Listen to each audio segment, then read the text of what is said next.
Bismillahirrahmanirrahim. Assalamualaikum warahmatullahi wabarakatuh.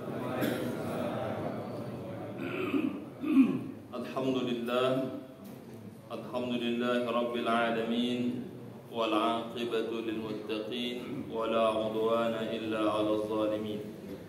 Wassalatu wassalamu ala khairil anbiya'i wal mursalin Muhammadin sallallahu alaihi wasallam wa ala alihi wa ashabihi wa man ihtada bihadihi wa tamassaka bi sunnatihi ila yaumiddin wa ba'd. Bapak Ibu jemaah yang saya muliakan dan dirahmati Allah Subhanahu wa taala, kita lanjutkan tentang sejarah khilafah Islamiyah yang akan membahas tentang kepemimpinan lanjutan daripada anak sahabat mulia Muawiyah ibnu Sufyan radhiyallahu anhu terkait dengan anaknya Yazid bin Muawiyah, kemudian anak dari Yazid Muawiyah bin Yazid atau disebut dengan Muawiyah yang kedua. Bapak Ibu yang saya muliakan dan dirahmati Allah Subhanahu wa taala, ketika membahas tentang Khalifah Yazid ini, hampir seluruh referensi memang tidak banyak yang menceritakan kebaikannya. Mulai dari referensi yang paling utama Al-Bidayah wan Nihayah yang dikarang oleh Ibnu Katsir, itu menggambarkan bagaimana Muawiyah ingin meneruskan kepemimpinan kepada anaknya dan menyalahi kesepakatan awal antara Hasan bin Ali bin Abi Thalib dengan Muawiyah bin Sufyan radhiyallahu anhuma untuk menyerahkan kepemimpinan setelah beliau wafat kembali kepada umat Islam. Tapi karena Muawiyah ini adalah sahabat mulia dan tidak ada yang menolak, sehingga ketika diserahkan kepada Muawiyah, Hasan Husain membaiat, semua sahabat membaiat. Tapi setelah Muawiyah wafat, itu yang menjadi masalah. Dikatakan di sini, kalau merujuk kitab Tarikhul Khulafa yang dikarang oleh Jalaluddin As-Suyuti, saya mencoba mengambil dulu referensi yang paling dasar ya. Jadi referensi dasar itu Al-Bidayah wan Nihayah Ibnu Katsir, Al-Kamil fit Tarikh Ibnu Al-Athir, mirip Ibnu Al-Athir, Al-Kamil fit Tarikh Ibnu Katsir, Al-Bidayah wan Nihayah yang pengarang tafsir. Kemudian At-Tabari, itu juga mufassir yang tafsirnya juga punya kitab namanya Tarikhut Tabari, sejarah menurut Imam Tabari. Memang di situ disebutkan khususnya Tarikhul Khulafa yang dikarang oleh Jalaluddin As-Suyuti, menukil dari perkataan Imam Hasan Al-Basri. Qala Hasan Al-Basri, umat Islam itu rusak karena dua hal menurut beliau, tapi versi beliau ya. Pertama, rusaknya ketika Muawiyah setuju dengan ide Amr bin As terkait peristiwa tahkim yang mengangkat mushaf untuk berdamai pada waktu perang Siffin. Yang kedua, rusaknya umat itu karena ide dan masukan Mughirah bin Syu'bah, salah seorang gubernur di Kufah atau Irak, yang mengusulkan kepada Muawiyah yang sejak awal memang kepingin agar setelah dia wafat diganti oleh anaknya. Itu kata Hasan Al-Basri dalam Tarikhul Khulafa. Rusaknya umat ini karena dua orang ini. Sampai sebegitu, padahal kita tahu Amr bin As adalah sahabat, Mughirah bin Syu'bah adalah sahabat, dan gelarnya radhiyallahu anhuma. Itu yang membuat saya agak maju mundur ketika membaca referensi ini, karena memang luar biasa pergolakan politiknya pada saat itu. Sambil saya merasa-rasa kayaknya mirip-mirip dengan sekarang kan begitu. Kemudian kita merujuk pada salah satu kitab yang kontemporer, dikatakan pada masa Muawiyah, sebagaimana saya jelaskan pada pertemuan sebelumnya, memang Islam mengalami percepatan yang luar biasa. Memang dia sudah terkenal 20 tahun pertama memimpin sebagai gubernur Syam, itu luar biasa. Dia salah satu kota yang sangat diandalkan, yang maju di luar kota Madinah. Setelah dia jadi khalifah, kurang lebih 20 tahun juga, perkembangannya luar biasa. Dia mampu menyelesaikan konflik dari pertumpahan darah menjadi kemajuan umat Islam, sehingga dia melihat ini kalau tidak diteruskan kepemimpinan akan kembali perang. Itu yang dipakai ini alasannya, dan diperkuat dengan usulan Mughirah bin Syu'bah. Tepat, kita sudah menikmati 20 tahun dalam keadaan aman, tentram, sejahtera. Kalau nanti diserahkan ke umat Islam akan terjadi gejolak, karena kita sudah pindah 3 ibu kota negara, dari Madinah ke Kufah, dari Kufah ke Syam, dan sahabat sudah tersebar kemana-mana. Sulit untuk mengumpulkan pada waktu bersamaan kecuali pada musim haji, kan begitu. Ini nanti bagaimana keberlanjutan khilafah ini? Nah, itu yang mendorong Muawiyah, sehingga dikatakan di sini bahwa tauris, pengangkatan putra mahkota atau penerus pasti dari Muawiyah kepada anak Yazid, itu menjadi satu alasan yang urgen untuk didukung dan menjadi satu ketentuan yang realistis dan rasional untuk dilakukan. Jadi pertimbangannya di situ. Karena memang umat itu sudah letih mulai dari perangnya, meninggalnya, wafatnya Utsman bin Affan radhiyallahu anhu, pergolakan sana sini, puncaknya perang Siffin yang mengangkat mushaf, menggunakan mushaf sebagai alat untuk berunding, padahal tidak semua sepakat. Khawarij akhirnya keluar, Syiah akhirnya menjadi merasa tersakiti karena Utsman dibunuh dan seterusnya.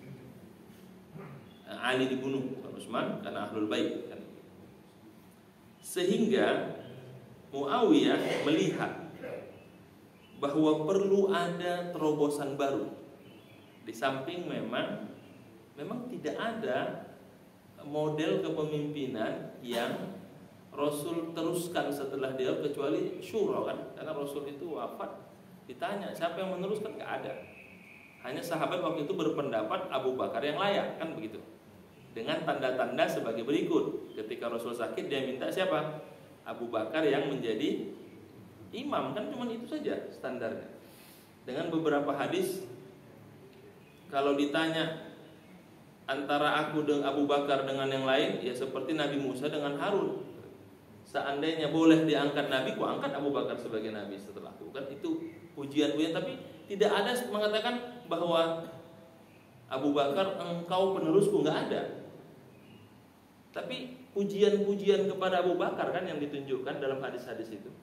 Ya, kalau sekarang diajak makan berdua kan, kira-kira inilah penerusnya, kan belum tentu kan.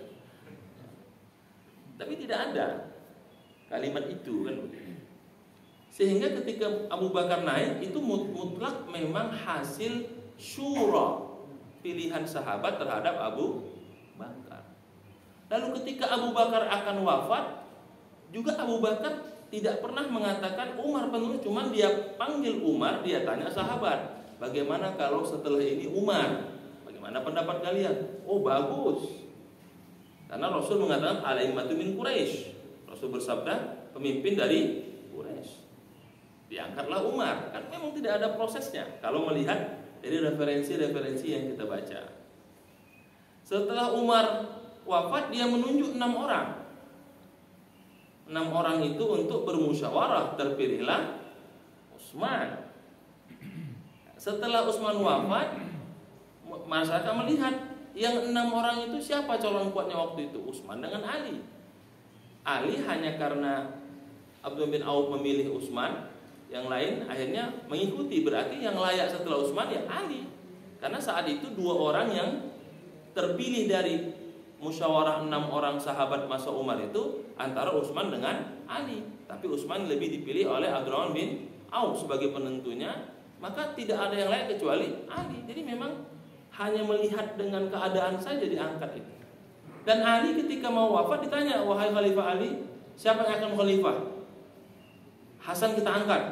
Aku tidak menganjurkan, tapi kalau itu baik menurut kalian silahkan. Nah, itu kalimat Khalifah Ali bin Abi Thalib. Sehingga menurut Muawiyah perlu ada terobosan baru untuk menjaga kesinambungan dan keberlanjutan khilafah ini.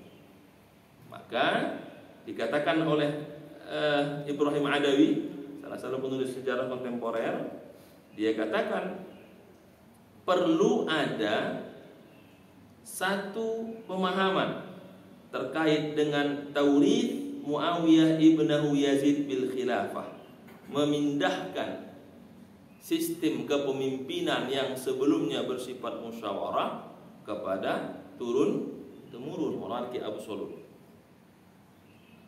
Sahabat menolak. Saya ceritakan kemarin, banyak yang menolak karena ini hal baru yang belum pernah terjadi. Ini mirip dengan kekaisaran Romawi maupun Persia. Dan apa yang Muawiyah lakukan dari perubahan kepemimpinan, sistem tata kelola pemerintah memang meniru pemerintahan Persia dan Romawi, membangun istana namanya Qasrul Khadra, istana hijau. Dari masa Muawiyah memang mulai dibangun istana, dibangun Masjid Megah, itu pada masa Muawiyah.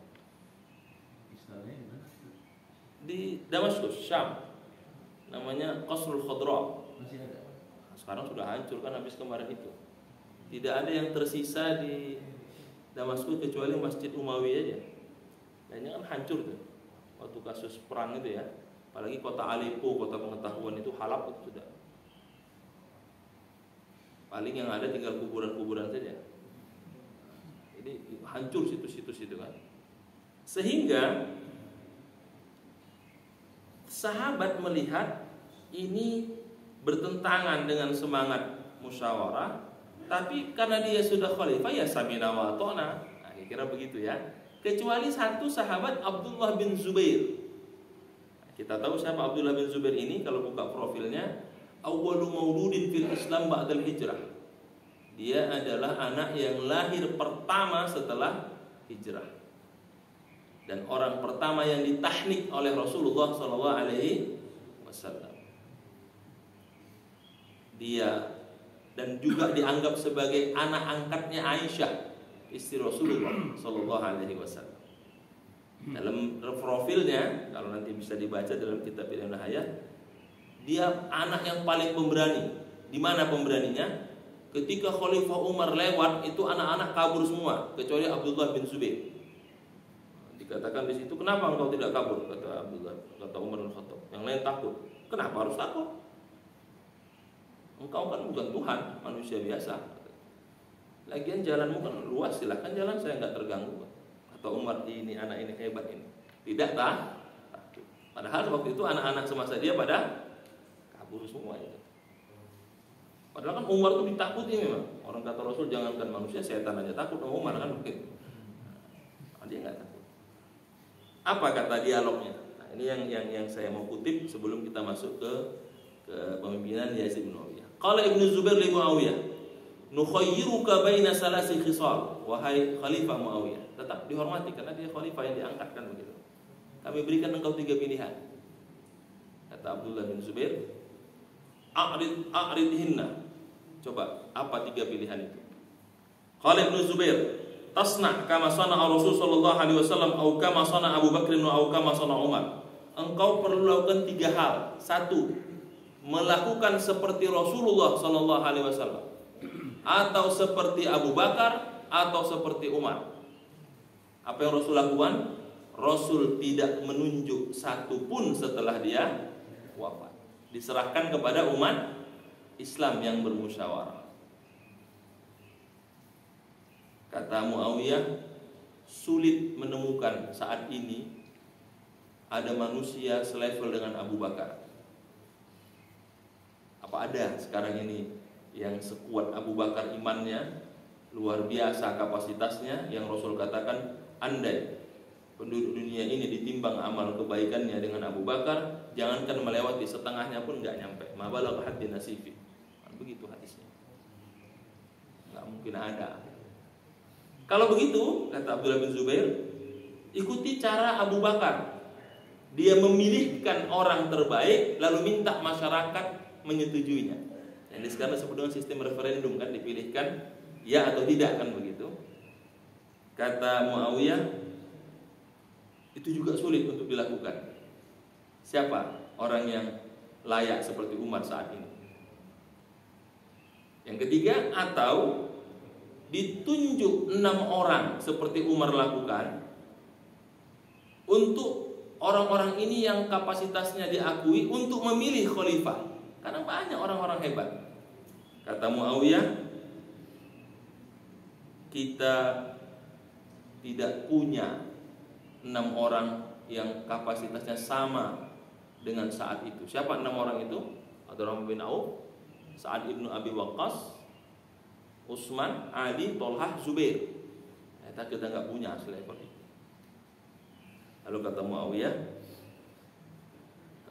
kata Ibnu Zubair, hanya 3 ini yang bisa kami sampaikan. Lalu kata Muawiyah, hal indaka ghairu hadza? Ada nggak usul yang lain? Nggak ada, kata Zubair. Kalau begitu, berarti saya tetap berkeinginan mengangkat Yazid bin Muawiyah sebagai khalifah. Itu dialognya begitu. Tetap sahabat sudah memberikan pilihan. Tapi pertimbangan Muawiyah radhiyallahu anhu, ya karena memang tidak ada orang yang sehebat Abu Bakar dan Umar dan 6 orang yang dianggap mewakili semua, karena kan dia di Syam, di Damaskus, untuk meminta kepada orang, sementara Muawiyah sudah sakit-sakitan, kan begitu kan. Kalau dipilih nanti ini bahaya nih kan. Akhirnya dikumpulkanlah sahabat, disampaikanlah di depan mereka bahwa saya akan meneruskan kepemimpinan kepada Yazid bin Muawiyah. Meminta kepada pendapat para sahabat, sahabat keberatan, lalu para sahabat dibawa ke masjid, lalu prajuritnya masuk mengangkat pedang, pilihannya ikut atau pedang yang akan berbicara. Maka disebutlah waktu itu baiatnya tahta suyuf, baiat dalam tekanan.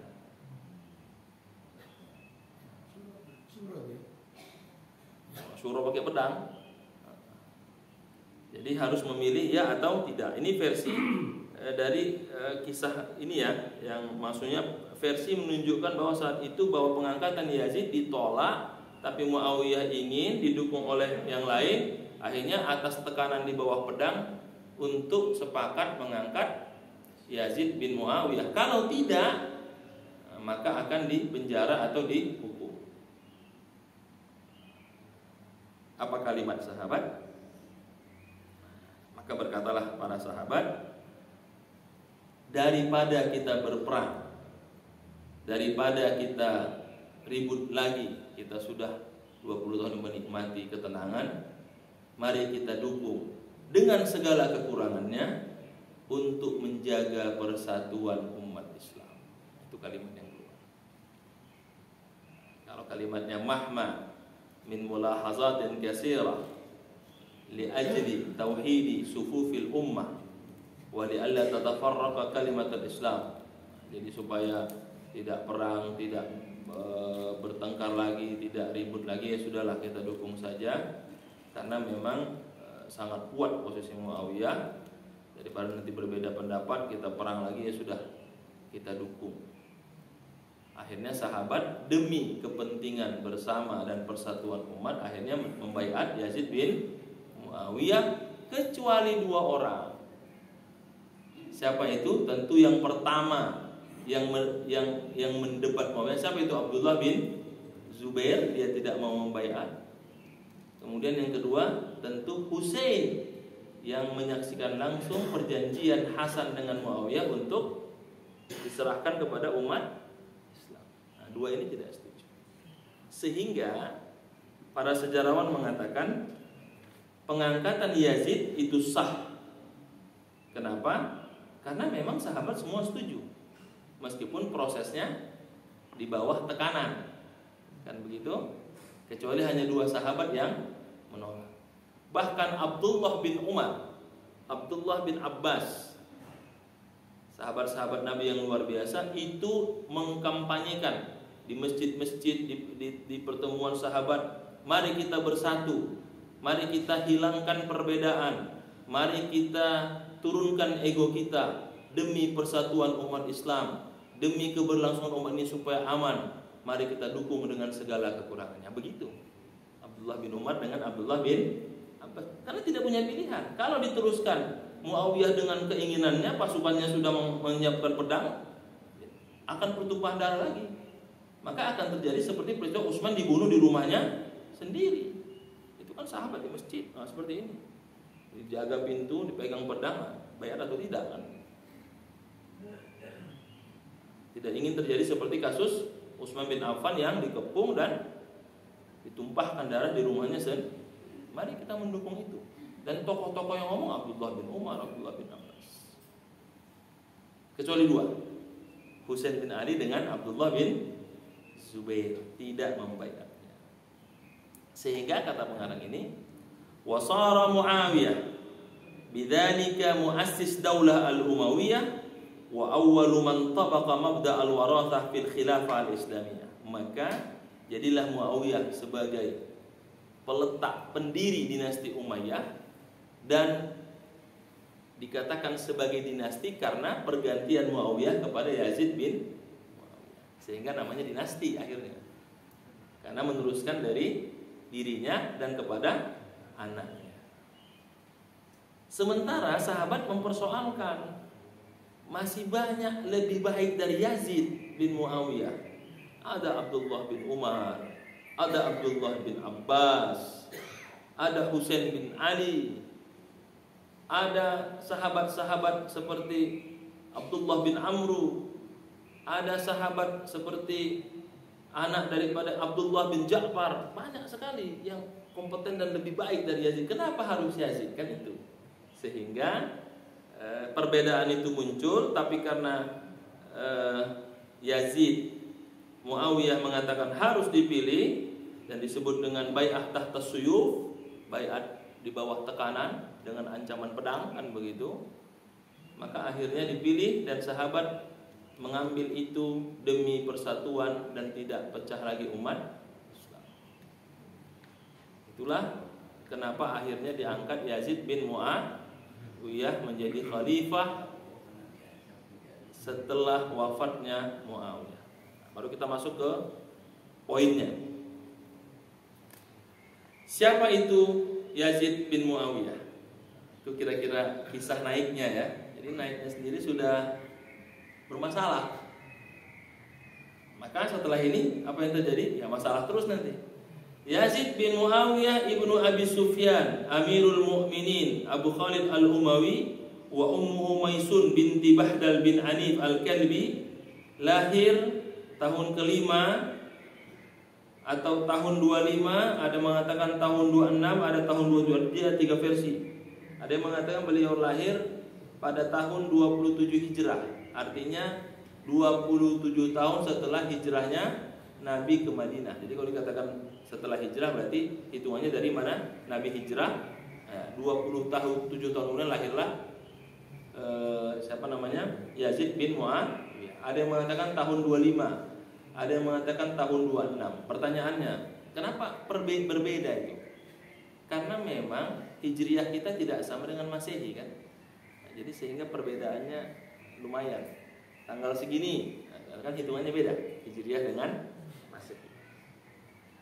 Sehingga hitungan Nabi dakwah 23 tahun juga sama kan. Kalau versi hijriah kan sekitar 22 tahun ya. Versi Masehi sekitar 23 tahun, 13 tahun di Mekah, 10 tahun di Madinah. Kapan dia lahir? Dia lahir ketika Muawiyah menjadi khalifah. Kita tahu Muawiyah kapan jadi khalifah?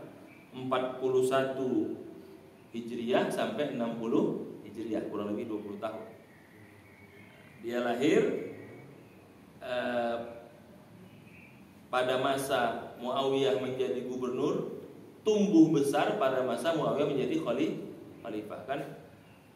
Muawiyah diangkat menjadi khalifah 41 Hijriah. Dia lahir tahun 27. Berarti kan sekitar 14 tahun dia tumbuh, baru remajanya pada masa ayahnya menjadi seorang khalifah. Sehingga tumbuh kembang Yazid itu dalam lingkungan istana dan dalam pengawasan ayahnya sendiri, Muawiyah bin Abi Sufyan radhiyallahu anhu. Sehingga Yazid bin Muawiyah ini dikatakan masuk tabi'in. Jadi ada 3 level ya. Pertama sahabat, itu yang bertemu Nabi. Kemudian tabi'in, yang bertemu dengan sahabat Nabi. Kemudian tabi'in, yang bertemu dengan tabi'in. Yazid bin Muawiyah masuk tabi'in karena bertemu sahabat. Siapa? Ayahnya kan sahabat Nabi, Muawiyah bin Abi Sufyan. Dan Yazid masuk dalam hadis Rasul, sebaik-baik generasi adalah 3 generasi sesudahku kan. 100 tahun pertama siapa itu? Sahabat. 100 tahun kedua tabi'in. Yang ketiga tabi'in masuk dalam hadis itu. Sehingga kata pengarang kitab ini, dengan segala permasalahan yang ada, tetaplah Yazid bin Muawiyah adalah tabi'in yang perlu kita hormati. Dan dia meriwayatkan 2 hadis dari Rasul melalui ayahnya. Hadis pertama, man yuridillahu bihi khairan yufaqihu fid din, itu diambil dari Yazid bin Muawiyah. Kemudian hadis wudu, bagaimana wudunya Rasul dari Utsman bin Affan, itu juga diambil dari riwayat Yazid bin Muawiyah. Artinya sanad musalsal hadisnya itu sampai, karena dia tabi'in, masih mengambil hadis dari para sahabat. Sehingga tumbuh kembang Yazid ini terus dalam lingkungan istana, mendapatkan pendidikan yang layak, bahkan beberapa kali diutus oleh Muawiyah untuk memimpin pasukan. Salah satunya yang terkenal adalah ketika Muawiyah mengutus Yazid bin Muawiyah sebagai pemimpin perang untuk menaklukkan Konstantinopel dalam perang angkatan laut yang disebut dengan Zatus Sawari. Jadi waktu itu ada perang di laut, Muawiyah melawan pasukan Bizantium. Itu dimenangkan oleh Muawiyah di bawah pimpinan Yazid bin Muawiyah. Dan di saat itu ada seorang perempuan namanya Ummu Haram binti Malhan al-Ansari itu wafat. Dan wafatnya itu ternyata itu pernah Rasul sampaikan sebuah hadis. Rasul kan punya namanya nubuat ya. Kata Rasul, nanti akan ada sebuah pasukan yang berperang atas nama istana dan memenangkan peperangan, dan Allah akan ampuni semua mereka yang ikut perang. Jadi kata Rasul dalam sebuah hadis, awwalu jaishin yaghzu madinata Qaisar maghfur lahum. Nanti akan ada sekelompok pasukan setelah aku wafat yang akan memimpin mengalahkan kerajaan Bizantium pada angkatan lautnya, dan insya Allah semua mereka akan diampuni dosa-dosanya. Dan yang terkenal saat itu apa? Ummu Haram, salah seorang wanita yang pertama kali wafat dalam perang di atas laut, dan itu diampuni semua mereka pada masa itu. Itu kata Rasulullah SAW. Berarti termasuk Yazid bin Muawiyah. Kemudian Muawiyah meminta dia menjadi Amirul Hajj. Jadi musim haji untuk memimpin delegasi dari Syam untuk haji berangkat ke Makkah. Kalau sekarang itu Amirul Hajj ya. Itu juga pernah didelegasikan. Sehingga ketika Muawiyah berkeinginan memberikan kepemimpinan kepada Yazid, menurut Muawiyah dia layak karena sudah memimpin pasukan, memimpin delegasi haji dan banyak hal-hal lain, sehingga menurut Muawiyah dia layak. Tapi menurut sahabat tidak layak, itu masalahnya. Nah, nanti di versi lain dalam Tarikhul Khulafa, kelemahan Yazid ini, kalau di sini versinya kan dia orang yang pintar, cerdas, hidup dalam istana, kemudian banyak diajarkan cara pemerintahan, tapi referensi yang banyak ini cuma satu-satunya, yang lain apa? Dia itu pemabuk, minum khamar, main perempuan. Nah, itu referensinya. Kita nggak bisa menolak itu, tapi referensinya begitu mengatakannya. Tarikh Khulafa mengatakan begitu, Ibnu Katsir mengatakan begitu, kan begitu. Tidak ada yang satupun mengatakan tidak. Tapi kalimatnya raghma zalik, meskipun seperti itu, tapi dia juga banyak melakukan apa? Kebijakan-kebijakan yang berpihak kepada umat Islam. Itu kira-kira gambaran tentang Yazid bin Mu'adz. Sehingga ketika Yazid dibaiat dan dua orang ini tidak terima, maka Yazid mengirimkan utusan untuk berdialog dengan Abdullah bin Zubair dan Husain bin Ali. Diutuslah gubernur Makkah dan Madinah untuk berdialog, untuk segera membaiat. Kata Husain bin Ali, saya tidak mau baiat. Lalu Marwan bin Hakam yang merupakan sekretarisnya khalifah, dia katakan, sampaikan kepada Husain bin Ali bin Abi Thalib untuk membaiat, karena jika tidak maka kita akan gunakan jalur kekerasan. Husain tidak mau. Kata Marwan, ini bisa setelah ini bisa akan terjadi perang, gitu ya. Kata sahabat yang lain, bagaimana mungkin kita memerangi cucu Nabi, kan begitu ya? Bagaimana mungkin kita merusak cucu Nabi? Kita nanti akan mendapat laknat karena itu, kata sahabat yang lain. Kata Marwan bin Hakam, ini demi stabilitas negara. Kalau nanti ini dibiarkan, tidak dicegah, nanti akan banyak yang menyatakan tidak membaiat. Kalau sudah banyak yang tidak membaiat, maka akan kisruh negara ini. Kan begitu. Tapi yang namanya sahabat mencoba tidak meneruskan permintaan Marwan dan Yazid. Marwan sebagai penasehatnya mencoba selalu dialihkan karena sangat menghormati ahlul bait. Tapi ke Abdullah bin Zubair harus dieksekusi. Sehingga diutuslah Surtah Amr bin Sajid untuk mengeksekusi Abdullah bin Zubair.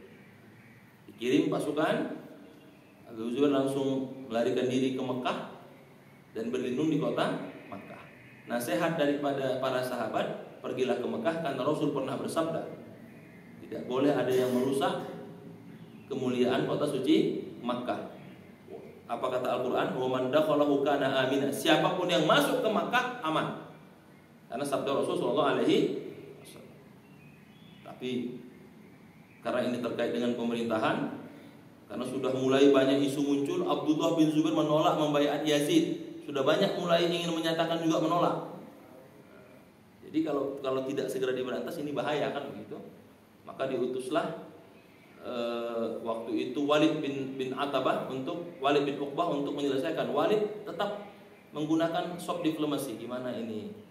Kata Abdullah bin Zubair, ya sudah. Kalau memang dia mau dibaiat, aku tulis surat, kata Abdullah bin Zubair, bahwa aku membaiat, sudah. Kan begitu? Sampai surat itu ke Damaskus, apa kata Yazid? Saya nggak mau. Karena surat ini bisa saja dia tidak dengan keikhlasan. Mungkin dalam tekanan, saya mau dia datang ke Damaskus untuk menyalami saya, membayar saya. Kata Abdullah bin Zubair, kalau begitu saya nggak mau. Harus datang ke sana, enggak. Akhirnya Yazid melihat Walid ini tidak becus, digantilah oleh wakilnya Amr bin Said. Amr bin Said inilah yang akhirnya menyerang kota Makkah. Sebelum dia masuk ke dalam itu membawa kurang lebih 200 pasukan itu. Dikatakan yang namanya Ibnu Syuraih, salah seorang sahabat yang luar biasa. Ibnu Syuraih itu salah seorang qadhi di situ. Wahai Amru, ingatkah engkau bahwa Rasul pernah bersabda, dan aku mendengar dengan kedua telingaku, melihat dengan kedua mataku, aku terima dengan hatiku, Rasul berkata langsung di depanku, tidak boleh masuk ke Makkah dengan perang karena ini tempat yang aman. Apa kata Amru? nahnu a'lamu minka. Kami lebih tahu dari dirimu wahai Syuraih, wahai sahabat Syuraih, karena ini demi keamanan negara. Tidak ada kata dilarang terhadap pembangkang yang menolak terhadap pemerintah. Diserang kan Makkah itu, sehingga 16 orang wafat di kota Makkah itu, sehingga itu menjadi peristiwa yang sangat menyedihkan yang disebut dengan Ma'rakatul Hararah, di mana sahabat lalu ditangkap dan kemudian Abdullah bin Zubair digantung selama 3 hari di perbatasan itu untuk membuat orang semua jangan ada yang menolak untuk membaiat Yazid bin Mu'adz. Dia digantung 3 hari. Sebegitunya demi untuk stabilitas politik dan berpindah ke Husain karena yang diminta Yazid tidak menemukan keputusan, maka digantilah dengan Abdullah bin Ziyad, Ubaidillah bin Ziyad untuk mengeksekusi perintah daripada Yazid agar Husain dibawa ke Damaskus untuk berdialog. Tapi pemahaman Ubaidillah bin Ziyad, bunuh Husain. Akhirnya dipenggal kepalanya, dibawalah kepalanya ke hadapan Yazid bin Mu'adz. Kata Yazid, aku tidak suruh begini. Marahlah Yazid. Nah, itulah menjadi bukti bahwa Yazid tidak pernah memerintahkan membunuh Husain bin Ali. Dia marah, tapi karena marah dengan bawahan, gimana ya, marah saja. Sebagaimana Rasul marah sama Khalid bin Walid yang waktu itu perang kan, saya beriman kan, langsung ditebas sama Khalid. Rasul marah kan, bagaimana engkau membunuh orang padahal dia sudah mengatakan beriman. Kata Khalid, dia mungkin pura-pura Rasul. Siapa yang tahu isi hati? Bisa jadi dia beriman saat itu, kata Rasul kan begitu. Tapi marahnya Rasul ya marah saja. Mencerca Khalid hanya malu. Sama juga marah dengan Ubaidillah bin Ziyad. Aku tidak nyuruh membunuh, cuma dibawa saja, tapi dipahami untuk dibunuh dan dipenggal kepala. Itu yang terjadi faktanya dan tidak bisa ditolak. Dan wafatnya Husain itu kan di Karbala, yang dalam beberapa kisah merujuk dalam buku Niza' wa Takhasum sama Tarikh Khulafa itu 1 minggu itu cuaca mendung, hujan turun, yang oleh sebagian orang dicocok-logikan alam pun menangis kan begitu. Tapi kan sebenarnya nggak boleh, kata Rasul kan, itu urusan alam itu begitu, yang jangan dikait-kaitkan. Kesedihan yang luar biasa. Nah, ketika membaca itu, saya membuka Bidayah wa Nihayah, membuka Tarikhul Khulafa, sampai dikatakan di kitab itu, kita tidak mau meneruskan pembahasan ini, sangat sakit kalau menceritakan ini, kata pengarang Tarikh Khulafa Asyuti. Tapi di Bidayah dijelaskan detail, banyak sekali. Begitulah adanya dan tidak bisa dibantah, sehingga sejarawan ketika menulis itu, meskipun begitu, tapi kita juga tidak boleh mencerca, karena Nabi sudah mengatakan, sahabatku adalah sahabatku, tidak boleh ada yang menghina atau merendahkannya. Sahabatku yang telah ikut perang bersamaku tidak mungkin tidak punya kesalahan karena manusia biasa, tapi tidak boleh ada yang menghinanya karena mereka sudah radhiyallahu anhu. Kemudian tabi'in, tidak boleh ada yang menghinanya karena aku katakan generasi terbaik setelahku 3 generasi, yaitu sahabat, tabi'in dengan tabi'. Yang mau dibahas oleh pengarang kitab ini tidak membahas sisi itu, sehingga dalam buku ini yang menjadi rujukan kita, dia sama sekali tidak menceritakan kedua peristiwa itu, tapi dia lebih fokus kepada apa yang telah dilakukan oleh Yazid bin Muawiyah selama 4 tahun dia jadi khalifah. Kisah naik bait itu tidak diceritakan di sini, makanya saya mencari ke referensi yang lain. Dia hanya bahasan politiknya, bagaimana ketika Yazid diangkat menjadi khalifah, dengan segala perbedaan itu, tapi ada hal-hal yang dilakukan yang baik oleh Yazid bin Muawiyah. Yang pertama, dia meneruskan wasiat ayahnya untuk berlaku baik kepada Abdullah bin Ja'far, yaitu anak dari Ja'far bin Abi Thalib. Apa kata Muawiyah? Dia adalah mamangku, jangan engkau sakiti, berikan dia tempat yang mulia. Dan itu dibuktikan oleh Yazid ketika ayahnya memberikan setiap bertemu kurang lebih 500 dinar terhadapnya, ketika dia berkuasa dia memberikan 600 sampai 1000 dinar kepada Abdullah bin Ja'far. Kemudian dia juga memberikan banyak sekali bantuan terkait orang yang berangkat haji umrah, kemudian memberikan berbagai banyak fasilitas, dan salah satu yang memerintahkan untuk menutup Ka'bah kiswahnya dengan sutra. Jadi yang pertama kali memberikan kiswah Ka'bah itu adalah Yazid bin Muawiyah. Kemudian juga Yazid bin Muawiyah memaafkan Abdullah bin Hanzalah yang membawa 8 anaknya, dan 8 anaknya diberikan fasilitas oleh Yazid bin Muawiyah, yang nanti kemudian hari masing-masing anak diberikan 10.000 dirham, dikasih pakaian, dikasih makanan, yang nanti di kemudian hari Abdullah bin Hanzalah itu yang ikut menolak Yazid bin Muawiyah dan ikut berperang bersama Abdullah bin Zubair. Jadi diceritakan oleh pengarang kitab ini, meskipun Abdullah bin Hanzalah itu ditolong oleh Yazid bin Muawiyah dan dia ikut berperang, tapi tidak membuat Yazid membuat dendam kepada anaknya. Anaknya 8 orang itu dibiayai, diberikan hak itu, bahkan masing-masing diberikan 10.000 dirham. Kemudian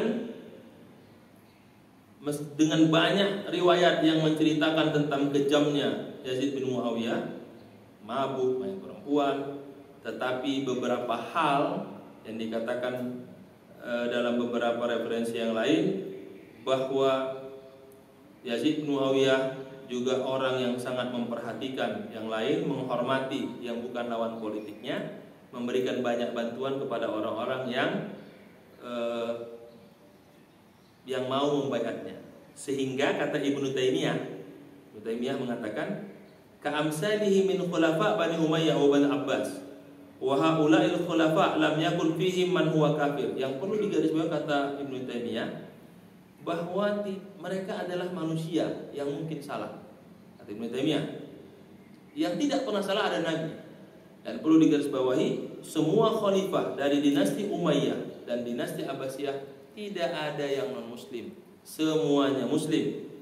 Sehingga kalau dia muslim, maka tugas kita adalah menjaga aibnya dan menutupi aibnya sesuai dengan kapasitasnya.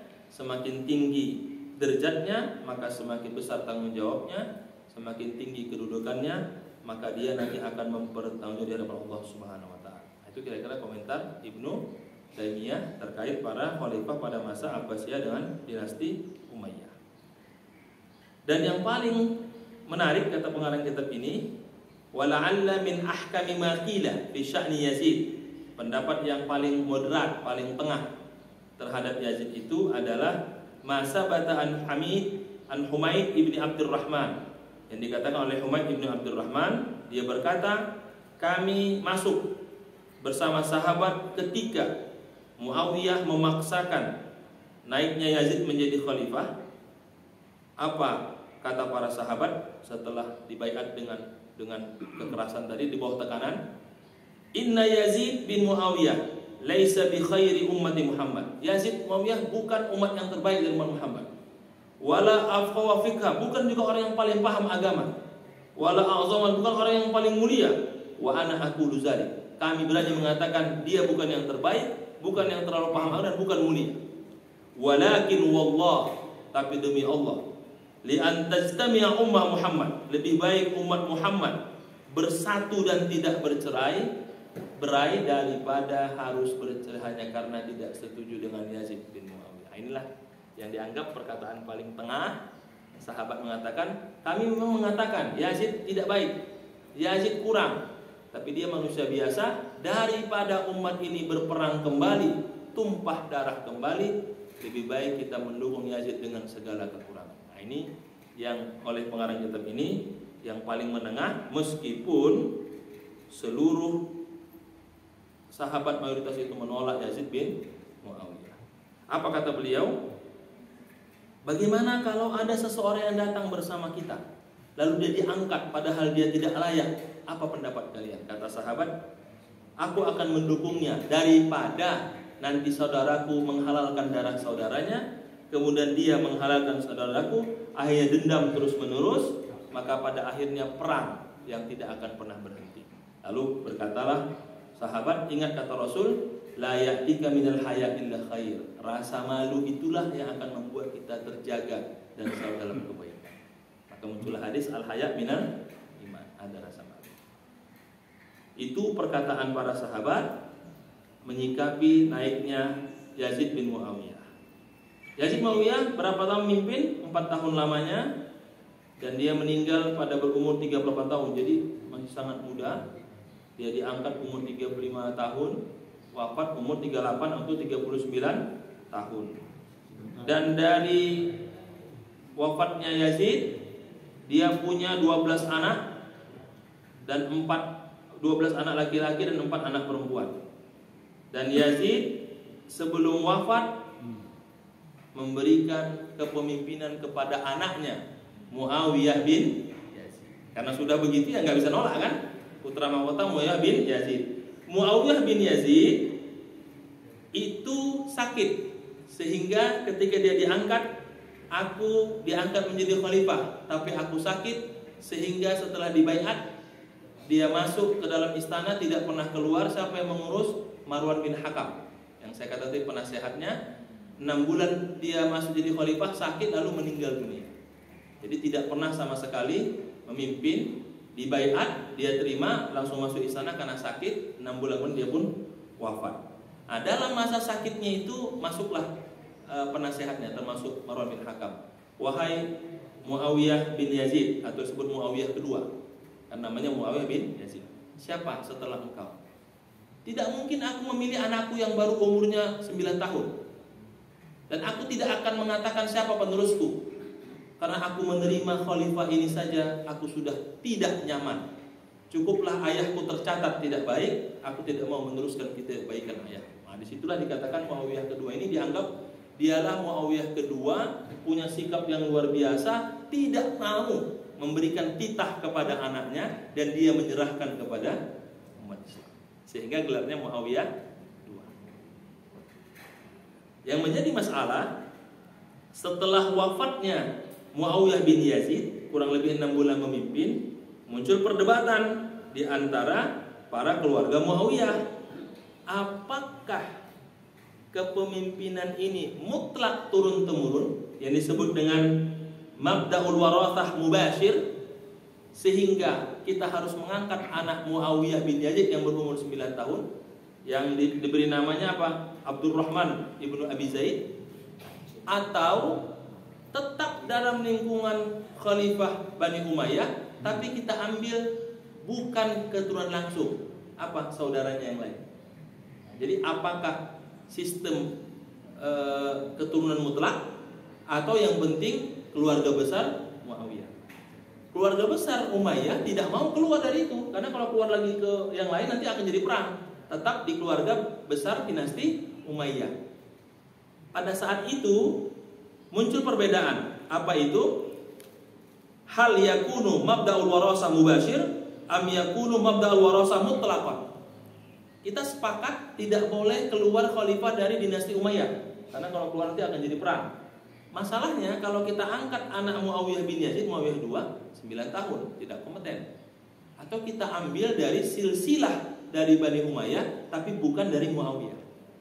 Maka setelah perdebatan yang panjang, siapa yang dipilih? Marwan bin Hakam sebagai khalifah, yang nanti kita bahas pada akan datang. Dia memimpin kurang lebih 1 tahun, menyelesaikan pertikaian habis paskanya Yazid dengan Muawiyah.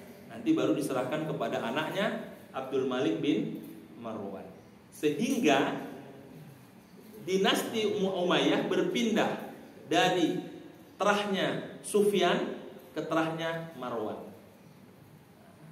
Jadi sebenarnya Muawiyah itu nggak banyak, cuma 3 periode aja. Dia anaknya 4 tahun, terus anak cucunya cuma 6 bulan, pindah ke Marwan bin Hakam. Sehingga muncul teori baru ketika Muawiyah menciptakan sistem turun-temurun langsung, dengan berpindahnya ke Marwan bin Hakam menjadi apa? sistem keluarga mutlak. Jadi turun temurun menjadi, maka muncullah sekarang raja kan, kalau dia nggak punya anak siapa yang jadi raja? Kan pamannya. Ya, Ali Saud kan dia tidak punya anak, siapa yang diambil? Salman kan. Meninggal Abdul Aziz, siapa yang naik? Salman. Nah, karena kamu punya anak, diangkatlah sekarang Muhammad bin Salman. Nah, jadi teori baru muncul dari mulai sistem turun temurun berpindah ke sistem keluarga. Sehingga setelah Muawiyah kedua itu wafat, berpindahlah dari terah Sufyan kepada terahnya Marwan, Sufyani kepada Marwani, sehingga khalifah ketiga, khalifah keempat yang kita bahas minggu depan adalah Marwan bin Hakam, yang Marwan ini sahabat Nabi, yang Marwan ini sekretarisnya Khalifah Utsman dan menjadi penasehatnya pada masa dinasti Umayyah. Masih ingat waktu saya bahas tentang bagaimana Marwan tertuduh membawa surat perintah yang membunuh para pendemo pada masa Utsman. Itu adalah siapa sekretaris khalifah saat itu? Marwan bin Hakam. Itu kira-kira gambarannya. Kata pengarang kita sebagai penutup, terlepas dari segala kebijakan politik itu, kita tidak boleh mencela para sahabat dan tabi'in. Kemuliaannya tidak akan ada yang bisa menandingi, tapi pilihan politik itulah pilihan yang harus kita hormati, karena manusia tidak maksum, pasti ada salah dan benar. Itu yang dapat saya sampaikan. Mungkin ada masukan dari Bapak Ibu sekalian, karena sekarang tinggal searching banyak ya. Tapi saya ingin menyampaikan, memang agak sedikit sulit saya mengkolek referensi itu, karena memang hampir seluruh referensi yang saya temukan semua mendiskreditkan Yazid bin Muawiyah, dan itu fakta. Hanya satu kitab ini yang mencoba mengangkat sisi lainnya. Masa 4 tahun itu semua jahat? Kan enggak, ada baiknya, kira-kira begitu. Dan terkenanya dia minuman keras, main perempuan, membunuh sahabat. Karena pada masa Yazid bin Muawiyah ini yang meninggal itu banyak sekali. Pada masa itu sahabat-sahabat selain yang resmi yang wafat ya, itu banyak sekali. 12 orang yang di Makkah yang dibunuh, kemudian pengikutnya Husain serta keluarganya yang dipenggal kepalanya dan yang lain.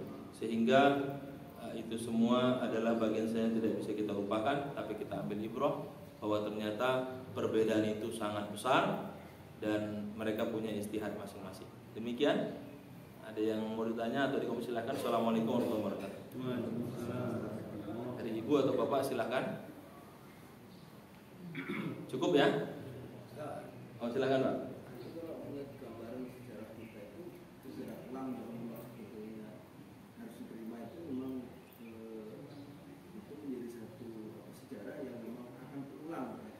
Iya, akan berulang. Kalau melihat dari tipenya akan berulang. Nanti kan begini.